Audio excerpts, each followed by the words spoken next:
नमस्कार साथियों, मेरे चैनल पर है आपका स्वागत। मिलेगा यहाँ कॉमेडी का तड़का, टेंशन मुक्त राहत। कृपया बारीकी से ध्यान दीजिए। आज का कंटेंट समाज में व्याप्त उन दकियानुसी धारणाओं पर आधारित है जो इन धारणाओं से कमोबेश सभी आहत दिखते हैं, और उसमें भी एक चालाक वर्ग जो इन अशिक्षित व्यक्तियों को अपने जाल में फंसाकर सामाजिक और आर्थिक रूप से शोषण करते आ रहे हैं। बदलाव के बिगुल का आवाज़ सुनते ही ऐसा लगता है जैसे मातम पसर गया हो। जहां मूर्ख बनकर मलाई चापने की गुंजाइश देखी, वो बस अपना राग आलापना शुरू कर देते हैं। कैसे, इसको जानने के लिए इस वीडियो को ध्यानपूर्वक ग्रहण कीजिएगा, तभी आप इससे अवगत हो पाएंगे। पसंद आए तो चैनल को सब्सक्राइब कीजिए। एक सवाल, मैं प्रतिदिन शाम 7 बजे यूट्यूब पर अपना वीडियो अपलोड करता हूँ। उस समय आप लोग मेरे चैनल पर आ जाते हैं, इसके लिए दिल से आभार। कंटेंट जो देखेंगे सुनेंगे उसका टाइटल है गरम पूड़ी देना भाई। हमारे देश में खाने खिलाने वाला परंपरा अनादि काल से चली आ रही है। गम हो या खुशी, उसे कोई मतलब नहीं। दोनों ही परिस्थितियों में खाना है, खिलाना है। जैसे कि बाढ़ हो या सूखा, नेताओं को दोनों परिस्थितियों में हवाई सर्वेक्षण होता है। उसके बाद गहन छानबीन निरीक्षण होगा, तब मामला आगे बढ़ेगा। अगला ऑर्डर देगा, परमिशन देगा, उसके बाद उस पर परसेंटेज कमीशन तैयार होगा। यदि हाल फिलहाल इलेक्शन हो उस क्षेत्र में, तो बात बहुत मार्का वाली हो जाती है।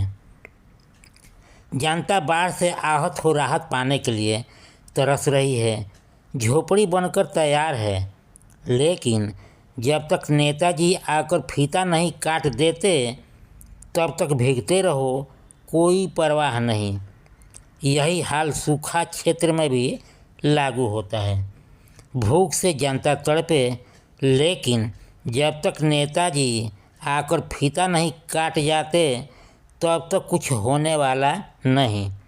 नेताजी आएंगे, फ़ोटो खींच जाएगा, सोशल मीडिया पर पोस्ट होगा, तभी कुछ काम आगे बढ़ेगा। जाड़े के मौसम में किसी को कंबल दान करना हो तो एक कंबल को कम से कम 10 लोग पकड़कर उस व्यक्ति के शरीर पर डालेंगे। ऐसा लगता है कि बंदा ठंड से बचने की गारंटी तो लिखा गया, लेकिन उन सब के एहसानों के बोझ से ज़रूर वह दबकर मर जाएगा। तराजू का कोई भी पलड़ा हो, हल्का हो या भारी, दोनों पर ही इनका अधिकार है। आज समाज में जो जितना चालाक है, वह उतना ही सफल है। राजतंत्र का जब खात्मा होने लगा, तो अपना वर्चस्व कायम रखने हेतु राजनीति में घुसकर अपना आधिपत्य जमाया हुआ है। यह भी एक अलग धारणा है कि किसी के घर में कोई मृत्यु को प्राप्त होता है। मान्यता के अनुसार ऐसे ऐसे नियम कायदा कानून बनाया गया है जिसका कोई और छोर नहीं है। यदि विरोध किया जाए तो एक पूरा वर्ग बचाव हेतु तत्पर दिखाई देगा। इसी परंपरा के तहत दान पुण्य का एक अलग नियम बनाया गया है, जिसका आज धड़ल्ले से विरोध हो रहा है। जैसे जैसे जागरूकता पथ पर बढ़ते जाएगी, इन दकियानुसी परंपरा का विरोध होगा। आज बहुत जगहों पर ऐसी परंपराएं जो काबिज थी, वह ध्वस्त होते जा रही है। इस परंपरा में सबसे उत्तम प्रथा है जो इस पर कैंची लगना शुरू हो गया है, वह है श्राद्ध का परंपरा। इसमें भी कंपटीशन हो गया है। फल्ला आदमी स्वर्ग सिधारे तो घर वालों ने क्या गजब का भोज दिया था, सबसे बढ़िया डोज लिया था। यह परंपरा निहायत थोथी और बकवास है।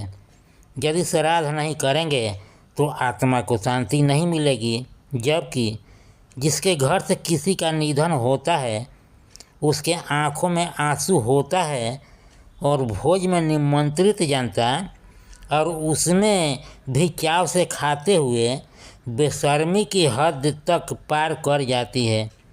वह उन आंसुओं का परवाह नहीं करते हुए भोज में जो चल रहा होता है उसमें भी ये निर्लज की तरह कहते सुना गया है, गरम पूड़ी देना भाई, खाने में मज़ा आएगा। कंटेंट समाप्त हुआ। एक बेहद ज़रूरी सुझाव, आप पर किसी प्रकार का नहीं है दबाव, आपका और मेरा बना रहे मधुर व्यवहार, तो इस कॉलम को कीजिए पूरा, क्योंकि लाइक सब्सक्राइब किए बिना संबंध रह जाता है अधूरा। लाइक सब्सक्राइब करके कीजिए इसको पूरा। एक बार फिर से आप सभी को तहे दिल से नमस्कार। मेरे चैनल को देते रहिए भरपूर प्यार।